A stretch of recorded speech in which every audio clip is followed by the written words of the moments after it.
Good morning, Tampa Bay. Better late than never. 9:07.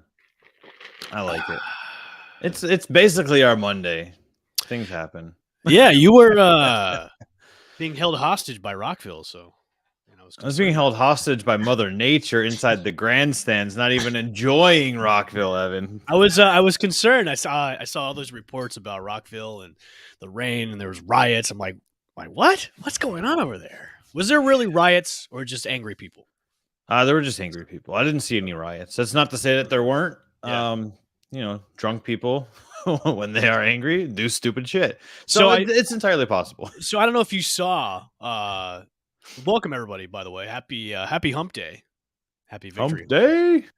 So I saw like there's something going on today at 4:00. Like the president or the guy that created Rockville, he's going to be on social media to kind of like answer questions and stuff like that about Rockville and stuff like that. So I didn't know it was like that serious. I know it poured over the weekend, but was it that crazy there? I know Guns N' Roses didn't perform, right? Right. So basically, everything on Friday and Saturday didn't happen. Okay. So you had basically Thursday and Sunday, and then Okay. the middle 2 days, no headliners, and then most of like the undercard bands were also canceled as well. So you're like, all right, well, I get it. It's an outdoor festival. Things like that happen where it's uncontrollable with the weather. The issue that I had was so the people that bought tickets for a 1-day pass for Friday were allowed free access on Saturday. Okay. And you're like, okay, well, like, what about us assholes that bought the 4-day passes? Because I've got nothing to show for it except a very expensive bill because hotel prices are jacked way the hell up at that point as well. Right. So did you see any bands or which bands? We saw Kiss on Thursday, which was kind of cool because I've never seen Kiss before. I'm not a big Kiss fan, but their performance was really good. They're a bunch of geriatrics on it wearing face paint, dude. I mean, I've never liked Kiss. I always thought they were a joke of a band. So like for them to be they're in their 70s now, still doing this thing. gotta Like, be. guys, hang it up. Like for real, hang it up. I'll tell you what, it was so weird because Paul Stanley sounds like he can't speak anymore. His voice is so shot. So I heard him. So just like how Bon Jovi's voice has kind of gone to the wayside, I heard COVID had a big impact on those two guys because they can't really even sing anymore. And like if you've seen like the videos of Bon Jovi, it almost sounds like he's got some sort of vocal like mouth problem where he just can't get out the words in time. So Yeah. it doesn't surprise me that Paul Stanley, who I still think is a weird human being. Like I just don't like anything. I don't like anything about Kiss. And whenever I hear somebody say Kiss is one of the greatest bands in the world, no, they are not. They are not. They got famous because they were the right band at the right time that painted their faces, wore outrageous outfits, and they just slept with a lot of chicks in that MTV-esque kind of era. So no, they're not the greatest band. They're terrible musicians, by the way. Yeah, I think for me, I wanted to see the performance, because you're like, okay, I'm not a big Kiss guy, but I do understand, the iconicness around them as a whole. Right. So I just want to see the performance.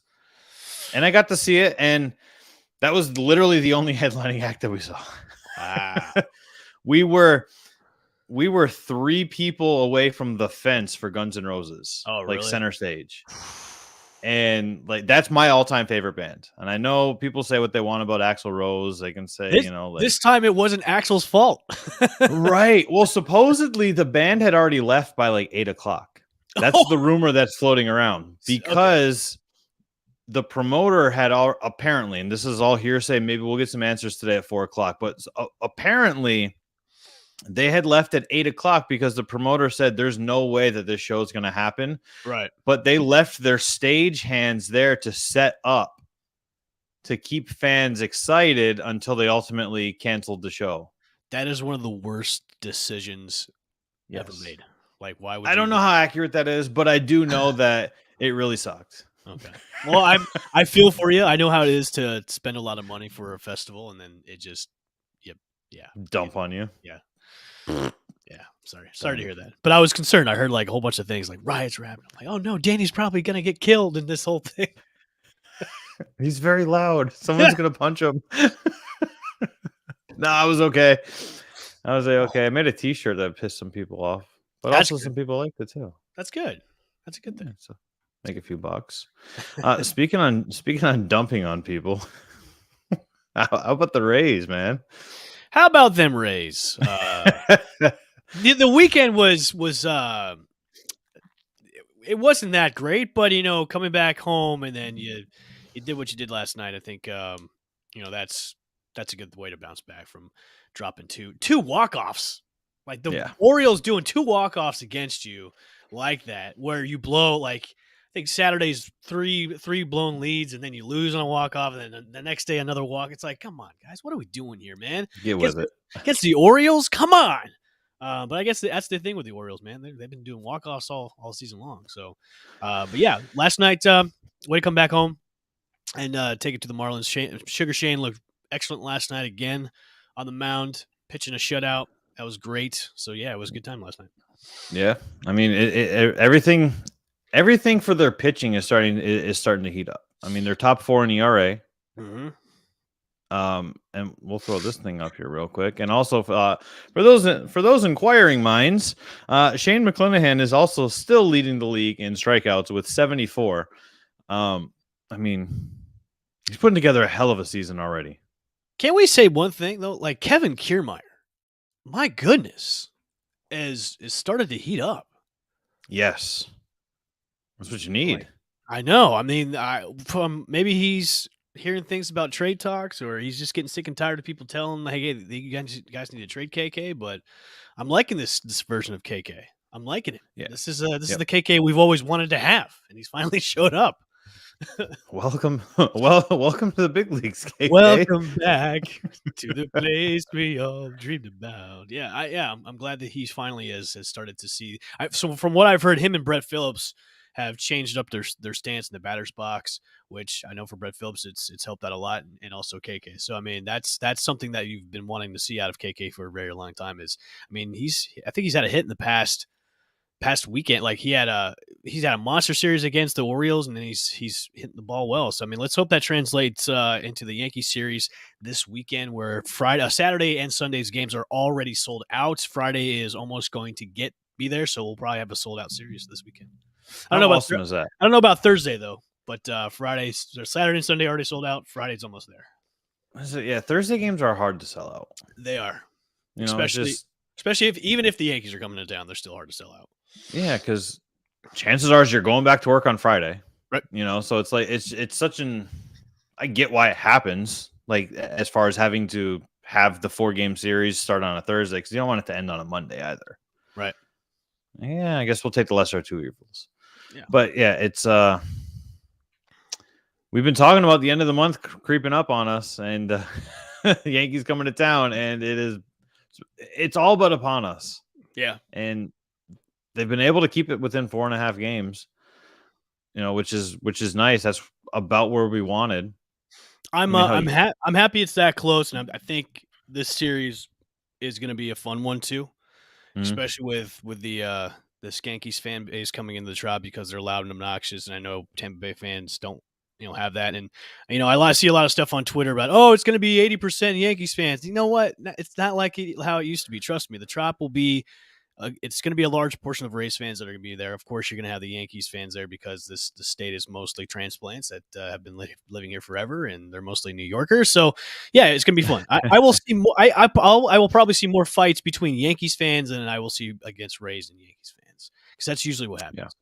So it'll be fun. I agree. We talked about this last week, where a split would be great, or if they took 3 out of the 4 or swept. But I think that what's going to happen is you'll see a split. 2-2. Mm-hmm. I think so. I'm on that, and then we talked about that probably a couple of weeks ago. Where that's what I'm hoping for. I don't want anything less. Mm-hmm. If we get a 3-1, great, and God forbid if we get a 4-0 sweep. That would be fantastic. But splitting it would be that's for me that's optimal at this point in the season. It's optimal. And also it's almost like a win-win too for the Rays. Mm-hmm. because of all the expectations that, they're not going to do well against the Yankees. The Yankees are on fire. It's like, well, if you split the series against the supposed number one team in the league, that's a win-win. That should be a good way to really push the Rays forward. Is, hey, we split with the Yankees. That's a good step in the right direction. So yeah, right. What do we have tonight? Poteet and Rasmussen are on the mound. Yeah, I love it. It's a good matchup. Rasmussen is doing. Yeah. He's that rotation. We said is starting to really get into the groove of everything. McClanahan's been great. Rasmussen has been great. Kluber had a rough outing over the weekends. But that's, everybody has their bad days. But it is what it is. Yeah. But I think our rotation is doing well, and it's that little engine that could, man. We're always that way during the year. So, but yeah. I think we're in the right spot. We'll be good for this weekend against the Yankees. So yeah. Yeah. Well, you know what I find interesting? So if you look at tickets on the secondhand market for this game tonight, tickets on, and this is through Vivid Seats. Mm-hmm.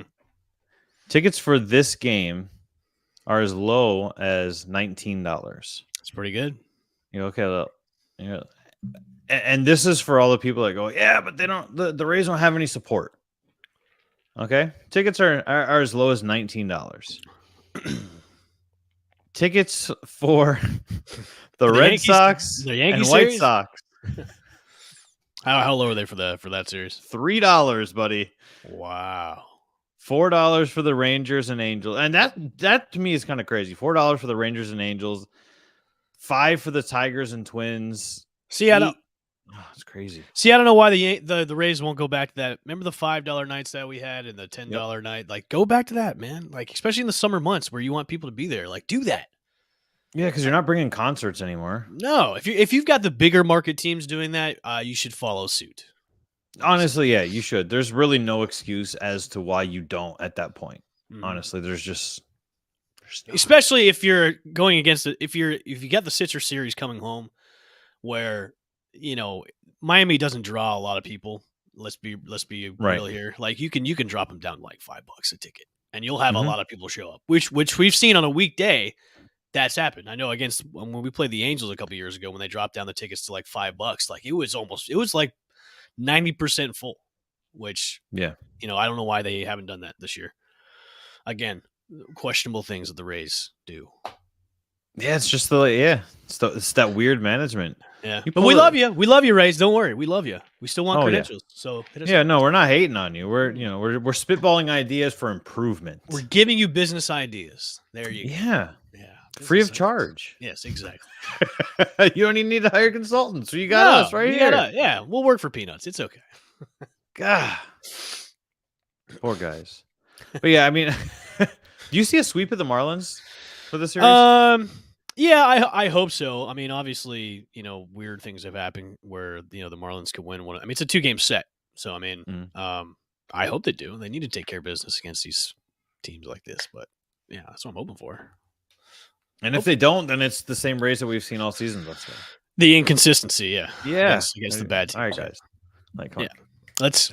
let's do this, and then let's start off the Yankees tomorrow with a victory too. So yeah, hey, I'm 100% for that. Yeah. Obviously over the weekend we got the brooms out. Lightning took care of business. Sweat. They didn't just beat the Panthers. They demolished the Panthers. The entire series. They even had 2 goals called back on them, and they still won. Mm-hmm. I'll tell you. So we were out because my buddy had his bachelor party Monday and Tuesday. Oh, nice. So we got back from Rockville, and I immediately had to go to that. I was watching the game because we were at a restaurant. They had a game on in the background because obviously, if you live in the area and the Lightning are playing, they're on TV. Doesn't matter where. Mm-hmm. And I'm looking, and I was like, all right, they scored. No goal. All right, they scored. No goal. No goal.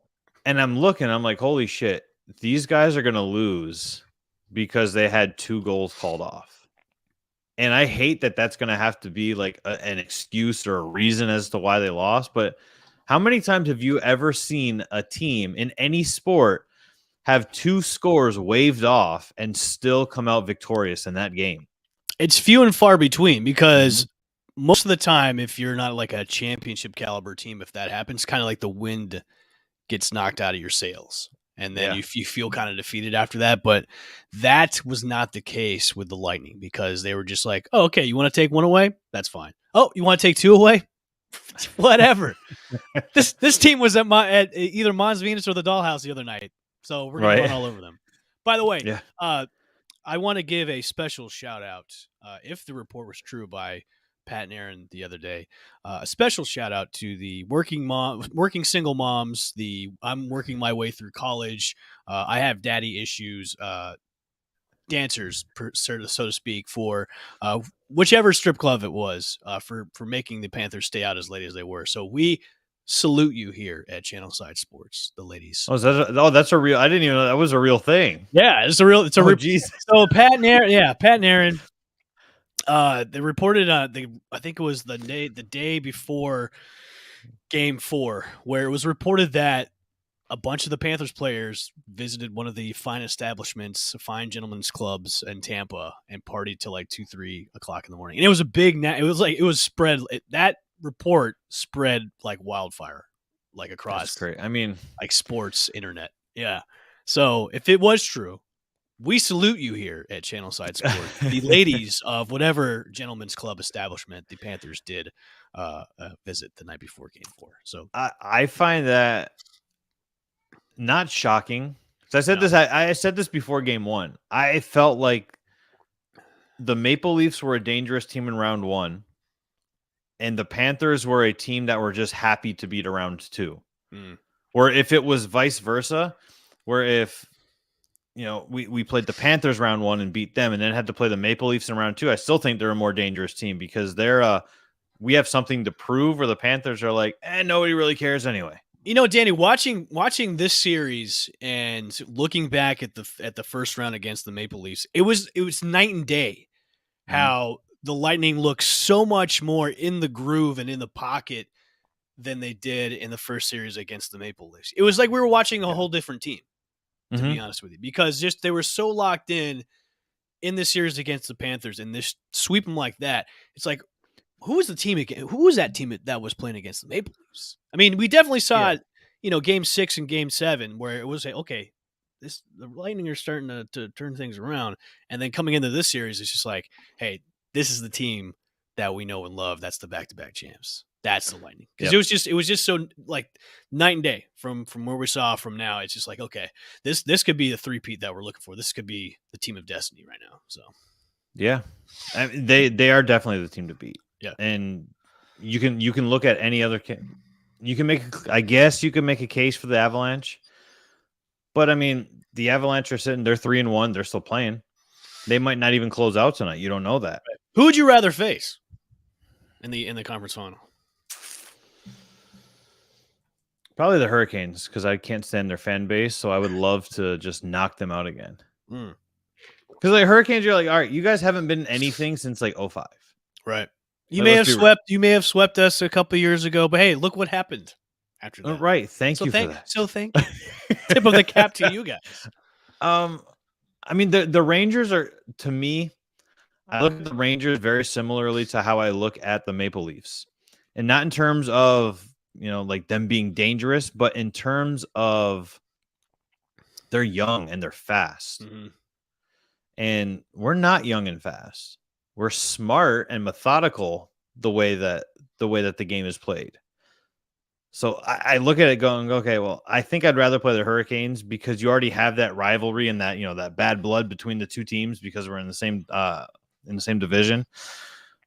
But I think for me, that's the team that I would much rather face, is Hurricanes for a multitude of reasons, but just mainly for familiarity. I could go either way, to be honest with you. Like, throw whoever you want, but I would rather see them play the Rangers, because it's a big market team. It's a New York team. That's fair. And I know that a lot of the media people are like, oh, well, there's no really big market teams in the series except for the Rangers. And you got still people like Michael Wilbon, again, yesterday on PTI, calling them the Ning instead of like the Bolts or the Lightning yesterday. Why does he keep calling them the Ning? Is that supposed to be like it's not an insult? No, I don't know. But I'm glad that Tony Kornheiser was like, he keeps asking them. Well, I've never heard them called the Ning. He's like, no, they're not the Ning. It's the Bolts. He's like, I don't know why you keep calling them the Ning. He's like, oh, they're always going to be the Ning to me. It's like that's not even a thing. Who in the hell? Yeah, the Like, Ning. yeah, the Ning. Yeah, it's the Lightning, bro. But I would rather see them. Like I said, it doesn't matter to me who they play, but to maybe play a big market team and have that big market team lose, it's like, okay, well, see, look, you have to like have this whole narrative where Tampa's not. I just still, it boggles my mind that national media still thinks we're not a hockey town. We're not like a big, like, we've won back-to-back championships. We have 3 championships overall. Like, wow, I don't understand. And I guess another thing that's like kind of perplexing to me is you go, okay, so let's say we're not a hockey town, right? Let's just say that we're not. Let's say the city of Tampa Bay is a football town. They don't even classify Tampa Bay as a football town. Right. And we've got the greatest quarterback of all time. And we won a Super Bowl like 2 seasons ago. I just don't. It just boggles my mind that Tampa still gets shat on when it comes to being a sports town. It just boggles my mind. Yeah, it really does. Where we've had so much success with our sports teams, and now granted, the Rays haven't won a World Series yet, but they're still in contention every single year. I mean, we've won the AL East. We've won the American League Championships. The only thing that we haven't won yet is the World Series, and that's probably coming pretty soon. Yeah. Well, it boggles my mind still that we still get shot. And the Rays are always in contention by not actually spending money. Imagine if they decided to pull the trigger on a blockbuster trade or spend a little bit of money. Imagine if we had the payroll like the Yankees and the Red Sox. Imagine that payroll. It wouldn't even be fair. No, it wouldn't. Especially with the homegrown talent that we have. Imagine that. The perfect pieces to the puzzle if we had the payroll. If Stewie would be like, hey, here's my checkbook. Like, let's start signing people to big money contracts. Let's start hoisting trophies. Let's go. Like, let's get some banners in the rafters. We've got banners. We just need World Series banners. Right. Yeah. I mean, I don't count division banners and that kind of stuff. I'm not a Philadelphia Eagles fan. Like, hey, they won one. They won one, unfortunately. Yeah. And then they traded their quarterback away. Yeah. But like, that's always been like the narrative with the Rays is they're good, but they could be great. They really could be on the verge of becoming a top flight team, not just an in contention team, but a legitimate top flight team to where you're like, all right, every single season heading into the season, this is a team to beat. Right. And unfortunately, they're just not quite there yet. Now, I guess there is a possibility that they could get the right pieces in at the right prices without having to splurge and stuff because they do have a great farm system. And we've seen that time and time again. I guess I would be very happy. At least we're not Marlins fans because what do the Marlins do? Marlins have. Hey, we had a good season. Fire sale. So I've got. I don't know if you knew this news. I don't know if how reliable source this is. Okay, never mind. This is old news. Never mind. I looked at fake news. I read it wrong. So I was actually going to go back to the Lightning thing where now since we're going and we've got enough rest going into the Eastern Conference Finals, we'll have Braden Point back pretty soon. Yes, I did see that, which is huge, right? By the way. Oh, absolutely. I think what's nice is the Rangers and Hurricanes are tied 2-2. So that means the earliest that the Lightning would play would next week probably be Monday. Yeah. Which is great because look, they deserve some time off. They do. They really do. I mean, you've come in, you just whooped the best team in the league's ass heading into the playoffs. You held them to what? 1 power play goal. They finally scored on the power play. You know, they look great. Vazzy has stopped what? 49 shots. Yeah. Like,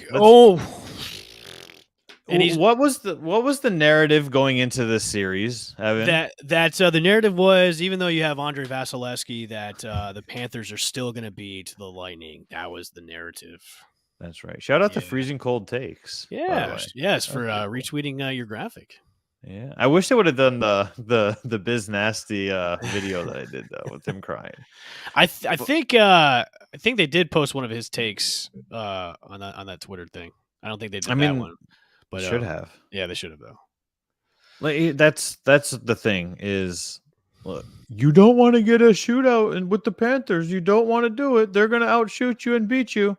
Guess what? We didn't even get to that point. Vazzy is left in 1 out of 200 shots in series clinching games. Let me repeat that for everybody. 1 out of 200 shots. Let's be real here.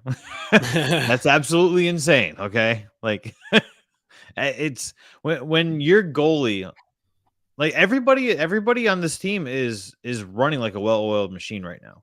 Mm-hmm. I agree. Without Braden Point, you add Braden Point back in, and then now you've got that extra firepower. I mean, nobody since he's entered the league has more goals in the playoffs than he does. And you got depth, which is, I mean, Corey Perry, whoever everybody thought he was like a, has been and never was, has been like kind of like to you guys. So, if you can't beat him, join him, which he did. Right. Go for it. I gotta be honest. While we're talking about the playoffs, the Battle of Alberta has really been disappointing ever since the first game. Yeah, it's been kind of just like a small wet fart. It hasn't been all that. You think the Battle of Canada would be more pomp and circumstance. I mean, they had that one big fight, but that was pretty much it. Yeah. And other than that, it's just been kind of. Yeah. Well, in game 1, you've got maybe they're in SEC hockey town. Both of those guys. No, they're from Canada. They're up wrestle. They're yeah. I don't know. I mean, here's the thing. Okay, if we're gonna talk about SEC as it being like a bad conference, you know what I mean? Like, hold on a second. I was gonna say that. That's actually kind of a nice compliment because the SEC is the most dominant like college football conference out there. So right, let's kind of rewind that. I can't be mad at that anymore because you're saying we're dominant. Yeah, we are roll bolts. I guess. Roll bolts, what's Clemson's thing? Or is that Auburn does the whole kind of deal? Yeah. Yeah. Actually, so thanks, Michael Wilbon, for saying we're the most dominant most dominant hockey team in the league. So yeah, if you're they're an AAC team, then you go, oh yeah, or even an ACC team because ACC hasn't been all that great. That's true in football for sure. Yeah, since Florida's gone to hell, so Florida State has gone to hell. So yeah. So I'm going to tweet that out to Michael Wilbon. Like, Michael Wilbon, I misunderstood you. Thanks for calling us the most dominant hockey team in the league. Yeah, and it's not even close. Yeah, not even close. I think going forward though, I know the Avalanche are still technically favored by Vegas. Tampa is by far the most complete team though, heading in to the next round, and just looking forward all together. I think that. You look at Vazzy; he's basically a brick wall. That's sitting in front of the goal. Everybody on defense is playing. You say Corey Perry is out hustling everybody. He's supposed to be like the elder statesman on the ice. Of go, oh yeah, Corey Perry is just out there for a handful of minutes every game. Yeah, but those handful of minutes that he's playing, which he's playing more than that anyway.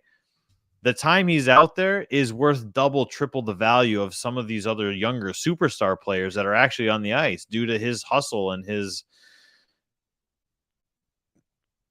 prowess on the ice of just wanting to be in the right place at the right time and diving poke checks. Like everything that Corey Perry is doing is just it's fantastic. Are you going to try and go to the Eastern Conference Final? Yes. Depending on how much tickets are.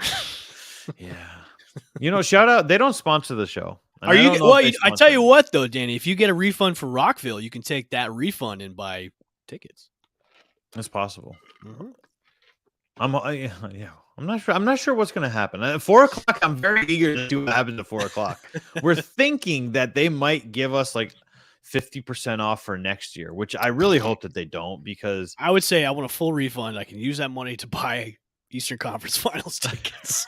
Right. Give me an option. Be like, I want full refund. That's the option I want. Yeah. That's what I want. Full refund. Full refund. Go to the ECF, cheer on the Bolts, because we know that.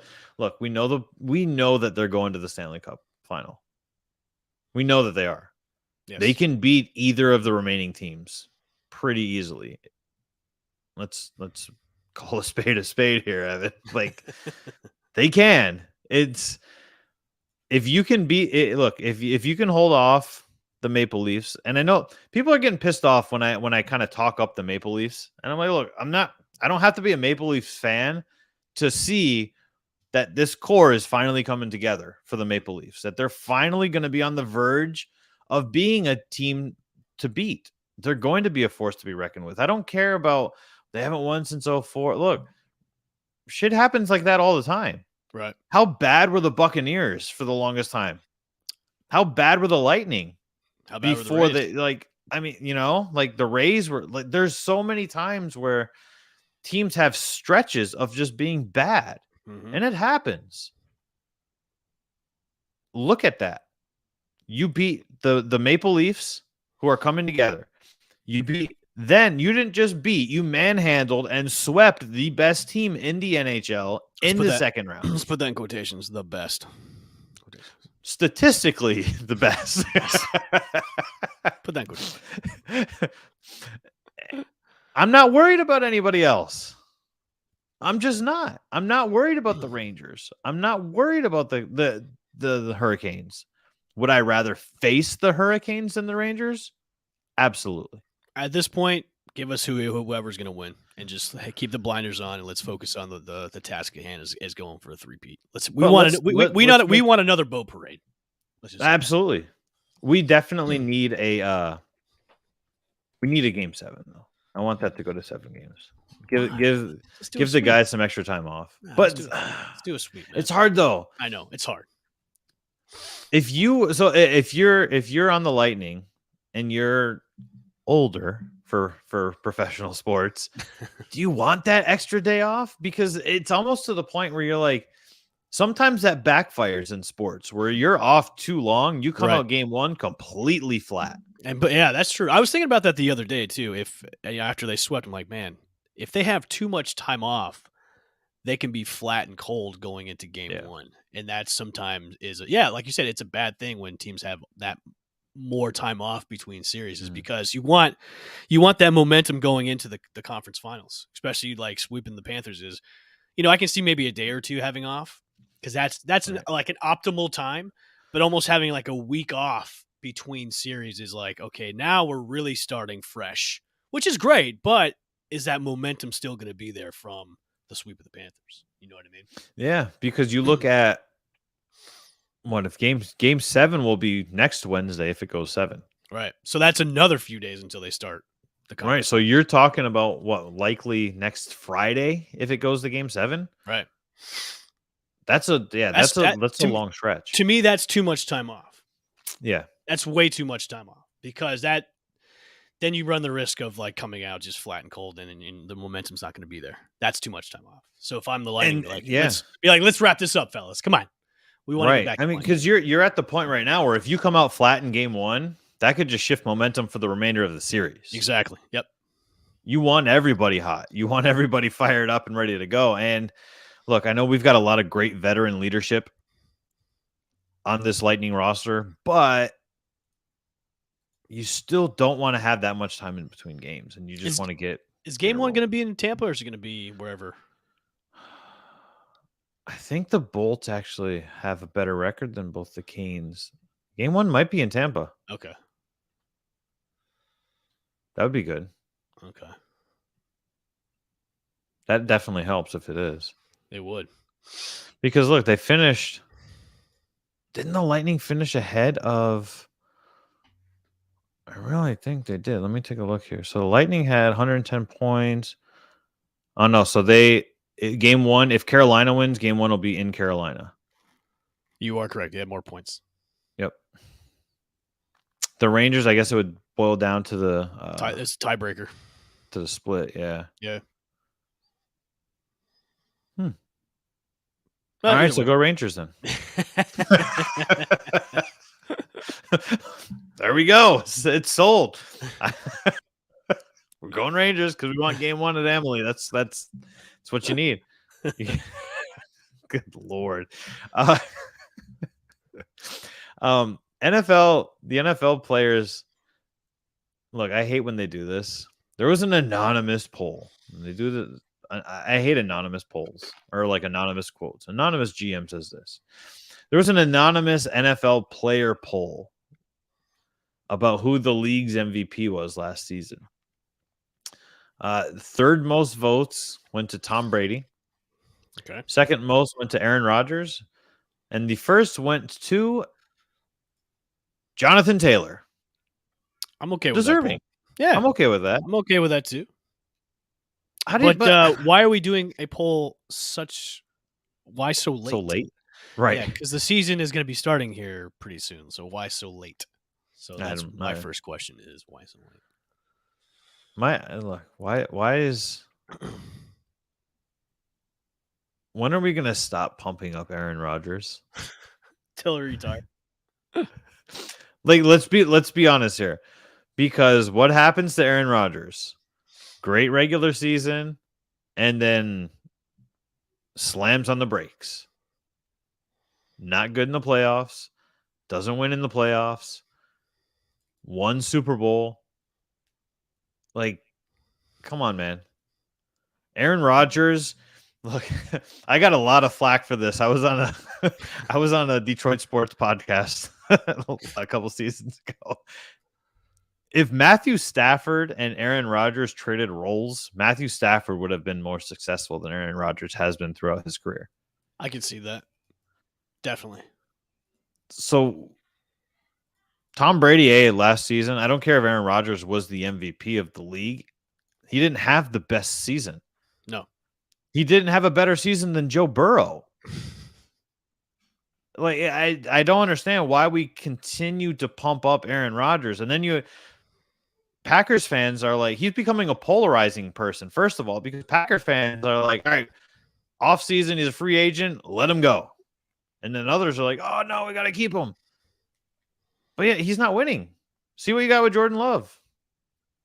Trade for Jimmy G, Baker Mayfield, whatever. That's never going to happen. He's not, but Tom Brady is consistent every year. You know exactly what you're going to get from Tom Brady. He's going to perform in the playoffs. He's going to perform in the regular season every single time. So when we continue to have this conversation, and this is kind of the full circle moment for me, is how do you get Tom Brady and Aaron Rodgers in the same sentence when they don't belong in the same sentence? Period. You're getting on a little Aaron Rodgers rant there. Oh, I am. I like Aaron Rodgers. I think he is a good quarterback. But putting him in the same sentence because he's a great regular season performer does nothing for me. I can see that. Because he doesn't show up. He doesn't show up when it matters most. And this is all your anonymous poll getting me all fired up on a Wednesday morning. It is getting you all fired up. Let's bring you down a notch. You see the NFL is considering getting rid of the Pro Bowl? I did see that. Thank God. I hope it happens. It's by far the most pointless all-star game out of all. Well, now they're thinking about doing like a 7-on-7 thing, but it's like why even just go to that route? I mean, nobody watches the Pro Bowl. It's a joke of a game, and not like when they do have it, nobody cares. They're not hitting or anything. So what's the point? So why don't you do what the punt, pass, and kick thing again? I think what they should do is look at a page at the early 90s when MTV used to do Rock and Jock and do a Rock and Jock like NFL Pro Bowl and do it that way with skills. Bring all the skills challenges back, like when the lineman would do the bench press and all that stuff. Like make it fun again because it's not like nobody cares about Pro Bowl weekend. Nobody does. And if you do, then you're lying to yourself. I mean, what did they say? NFL stands for No Fun League. Yeah, exactly. You're 100% accurate on that because the Pro Bowl. Nobody watches nobody watches it. The players complain about it. Even the players that make the Pro Bowl complain about it. So like, it's time to move on. It just doesn't work. Even the ones that like get elected to it, they don't even go. They're like, I'm not going, and they just bring in somebody else. Yeah, and look, I get you want to have some sort of all-star game, but you can't do that with football. Exactly. It's too physical. You can't do it in the middle of the season because then nobody's going to want to play. You do it at the end of the season, nobody already wants to play. And then you do it a week before the Super Bowl when half of the Super Bowl teams have players in the Pro Bowl that aren't playing anyway. So now you're playing with the backup players anyway. So it's like, Come on, guys. Yeah, let's just get rid of it altogether. Oh, absolutely. Our boy, our boy Tommy is hanging out with Rob Gronkowski again. Hey, that's a step in the right direction. Yeah, they took a little batting practice, and Tom Brady posted this little video to his Twitter channel. The last time I saw him. Someone makes an excuse before they start. They're just trying to. You think you can get over the fence? Let's go,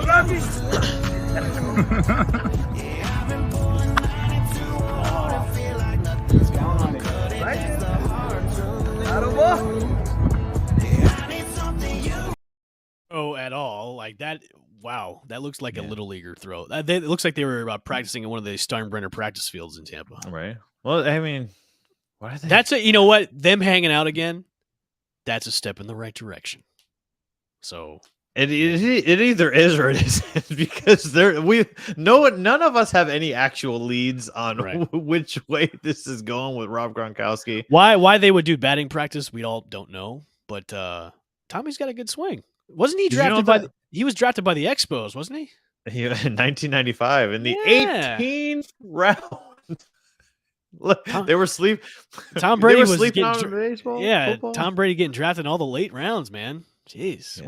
what could have been for Montreal? You never know. / Washington. What could have been? He could have been in like the early Bryce Harper. I mean, he bats lefty like Bryce Harper, Which is interesting that he bats lefty.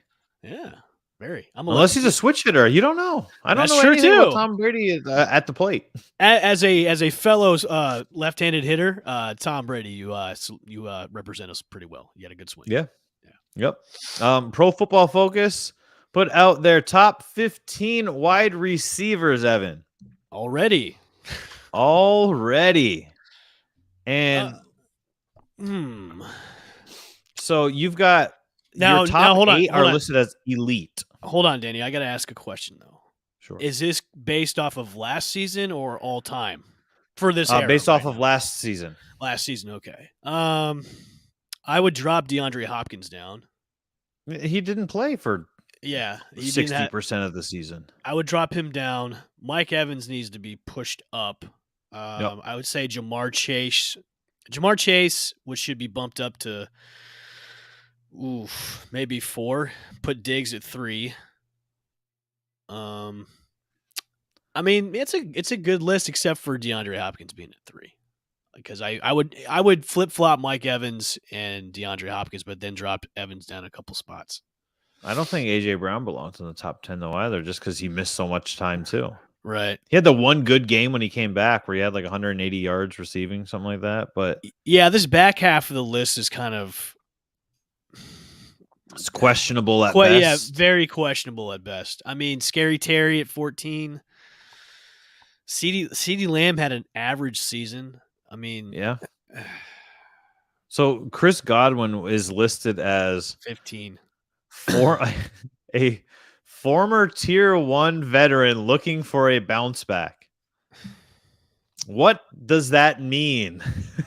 I get like let's just I can see if he had a bad season, but he was hurt. So is that what they're trying to say?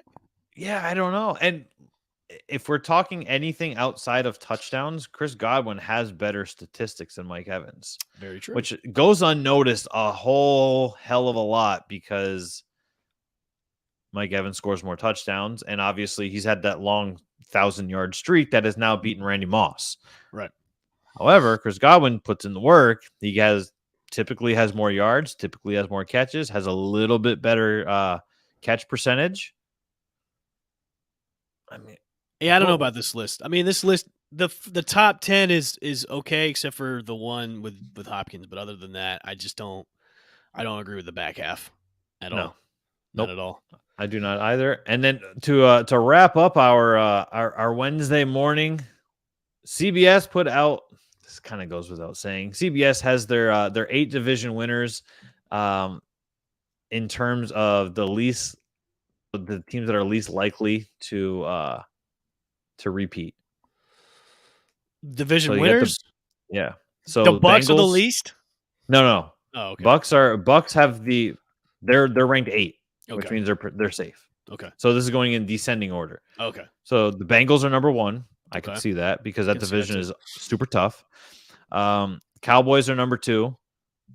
Well, the Eagles got better on paper. Yeah. And you never know what's going to go on with the Cowboys. Very true. On paper, the Cowboys are great. Very true. In actuality, not so great. Titans are 3rd. I think the Titans should be lower, to be honest. They won the AFC South without Derrick Henry. True. He left in week 6. I don't know. Chiefs are 4. I think that's fair because that AFC West is all of the AFC West matchups need to be primetime matchups. Period. They need to. Rams are 5, which is surprising because the Rams got better outside of losing Von Miller, but the Rams got better because they got Allen Robinson now. Right. Packers are 6, which Allen Robinson needs a bounce back season. Right.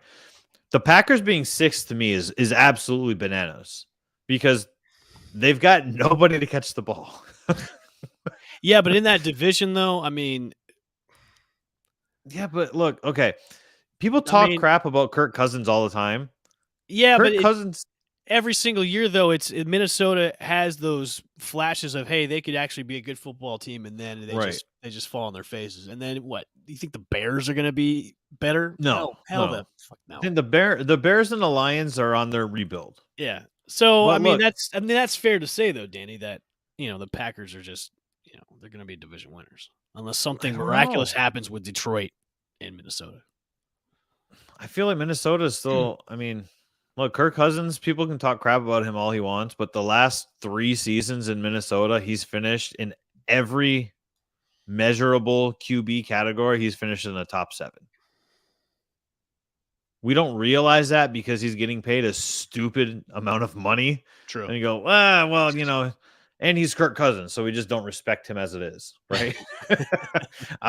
Buffalo's number 7, pretty safe to say. I think the Patriots last season were a shocker, but I don't think that they're going to be as good this season. The Jets got a little bit better this offseason. The Dolphins got a lot better by getting Tyreek Hill, but we still don't know what we're going to get with Tua. And then, of course, we've got our Tampa Bay Buccaneers riding high, sitting in the comfort zone at number 8, which is 100% accurate. I mean, come on. Who's going to dethrone the Buccaneers in this NFC South division? Certainly not the Saints or the Falcons. Well, the Falcons or the Panthers. I mean, the Saints could give us trouble, but we'll see. The Saints could give you trouble, but I don't see the Saints as a viable threat. I really don't. Yeah, you got Honey Badger, but you're not going to have Alvin Kamara for half the season, I guess. And what is going on with these suspensions? Because we know that there's got to be one for Kamara, there's got to be one for Deshaun Watson, and there's not been anything announced yet. Before we wrap up, I think at this point, I don't think any suspensions are going to be handed down because we're getting close to the season, and there would have been something by now. Yeah. I mean, you never know. There might be something coming out late before the season starts, maybe around like preseason or so. But at this point, like we haven't heard anything about Kamara since Kamara got arrested, so we haven't even heard anything about that in a while. We haven't heard anything like Alvin Kamara's at Kentucky Fried Chicken today, or Alvin Kamara went to the gym today. We haven't heard anything about that. Right. So at this point, I don't know. So I mean, the Saints might be at full strength. They'll get Michael Thomas back this year. They did sign Jarvis Landry, so they've got some good receivers coming back for them. So. They definitely do. That is going to wrap it up for us on this Wednesday morning. We will be back. We're back every morning now. Make sure to check out a brand new episode of the TB4 Sports Show. Those guys, Tony, John, and Nick, they have a new episode coming out. So make sure to go over there at TB4_sports. They've got a new episode out. So make sure you check those guys out. Do it. This is Channelside Sports in the morning. Go Rays, go Bulls.